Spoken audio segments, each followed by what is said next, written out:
안녕하세요. 주식한TV의 주식한입니다. 여러분은 왜 주식 투자를 하시나요? 물가 상승률을 따라가지 못할 정도로 낮은 금리, 각종 규제에 점점 힘들어지는 투자 목적의 부동산 구입, 내가 가진 현금은 시간이 지나면 지날수록 그 가치가 낮아질 게 뻔하고 손실이라는 리스크를 안고 있지만 좀 더 나은 미래, 더욱 늘어난 내 자산을 바라보며 우리는 주식 투자를 합니다. 그러기 위해 수많은 종목 중 미래의 가치가 상승할 만한, 그 중에서도 현재 저평가된 기업, 종목을 골라 투자, 즉 매수를 하게 되죠. 그렇다면 성장 가능성이 크고 현재 저평가된 그런 기업, 그런 종목을 어떻게 골라야 할까요?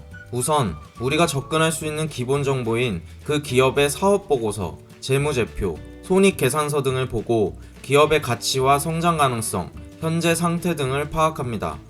우리는 이것을 기본적 분석이라 부릅니다.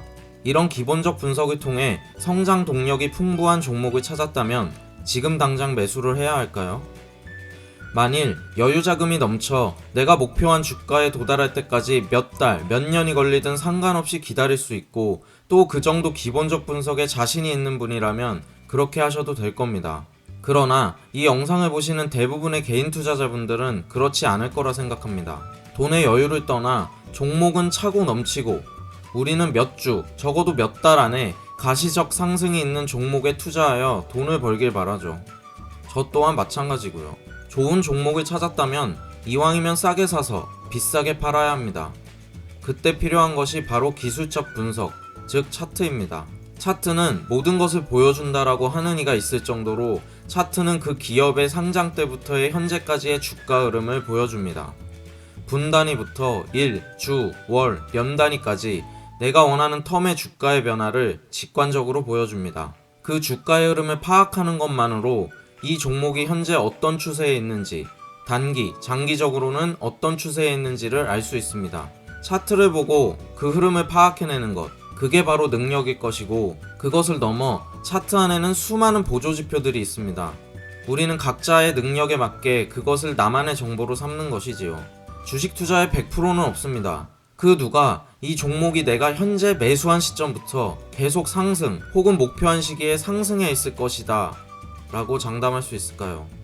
그렇기에 주식 투자는 대응이다 라는 것이고 향후 가격 상승의 확률이 높은 종목을 찾아 적절한 시점에 매수하고 확률이 높은 쪽에 베팅하였으나 내 예상대로 흘러가지 않을 경우 손절을 하든 분할 매수를 통한 물타기를 하든 어떤 결정과 대응을 해야 하는 것이죠. 물론 거기에 대한 플랜 B조차 애초에 설계해야 할 것입니다. 높은 확률을 가진 종목을 찾아내는 것, 이때 필요한 것이 바로 차트 분석입니다. 오늘은 차트 분석의 기본 중의 기본인 이동평균선에 대해 알아볼까 합니다. 이동평균선은 HTS나 모바일 앱에 특별히 세팅을 하지 않아도 기본적으로 세팅이 되어 있죠. 기본적으로 세팅이 되어 있다는 말은 그만큼 이동평균선은 기술적 분석의 기본 중의 기본이고 또 그만큼 중요하기 때문입니다. 개인 투자자들은 투자 정보나 자금력에서 외인과 기관들에게 밀릴 수밖에 없습니다. 말 그대로 불리한 조건에서 투자를 하는 것이죠. 그래서 우리는 외인과 기관들의 움직임에 주목해야 합니다. 그들은 시장을 움직일 수 있고 흔들 수 있습니다. 그들이 저가에 매집하는 종목을 상승 초기에 포착하여 함께 올라타면 수익을 낼 수 있는 확률이 크게 올라갑니다. 그러기 위해서 우리는 시세의 움직임을 볼 줄 알아야 하고 시세를 1차적으로 표현한 것이 캔들과 거래량입니다. 하지만 하루하루 주가의 움직임으로 판단하기에는 다소 혼란스러울 수 있고 그들이 만드는 함정에 빠져 흔들리게 마련입니다. 그런 의미에서 이동평균선은 하루하루 불규칙적인 변동에 흔들리지 않고 주가의 흐름을 좀 더 객관적으로 분석할 수 있도록 평균화한 선입니다. 현 시점부터 5일 전의 가격을 모두 더해서 그 값을 오르나는 평균값을 매일 선으로 연결하면 그것이 5일 이동평균선이 됩니다. 20일, 60일, 120일 선도 마찬가지죠. 매우 당연한 것이겠지만 이동평균선이 상승하면 상승 추세, 하락하면 하락 추세, 보통 5일선은 단기 추세, 20일선은 중기 추세, 60일과 120일선은 장기 추세로 나눕니다.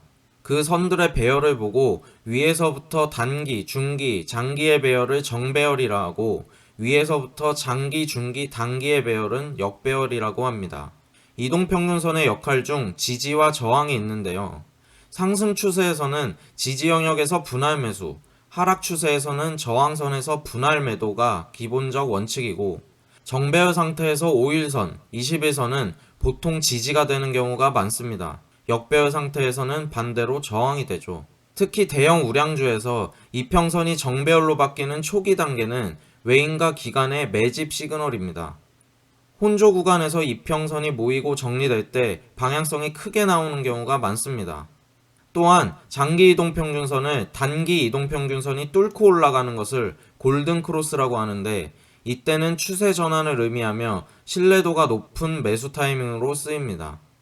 삼성전자의 2019년 8월부터 11월까지의 실제 차트 모습입니다. 먼저 파란색 60일선이 초록색 120일선을 크로스합니다. 이때 우리는 삼성전자가 장기적으로 추세가 전환될 것을 예상할 수 있습니다. 이어서 보라색 21선이 60일, 120일선을 모두 뚫고 올라갑니다. 이때는 강한 매수 포인트가 되며 실제로 주가는 강한 상승을 보여주었습니다. 이 외에도 기술적 분석에는 많은 팁과 분석법이 있지만 오늘은 가장 기본적인 부분만 다뤘고, 향후 나머지 부분에 대해서도 다뤄볼까 합니다. 오늘 영상은 여기까지고요. 구독과 좋아요는 제게 큰 힘이 됩니다. 클릭 한 번씩 부탁드리겠습니다. 감사합니다.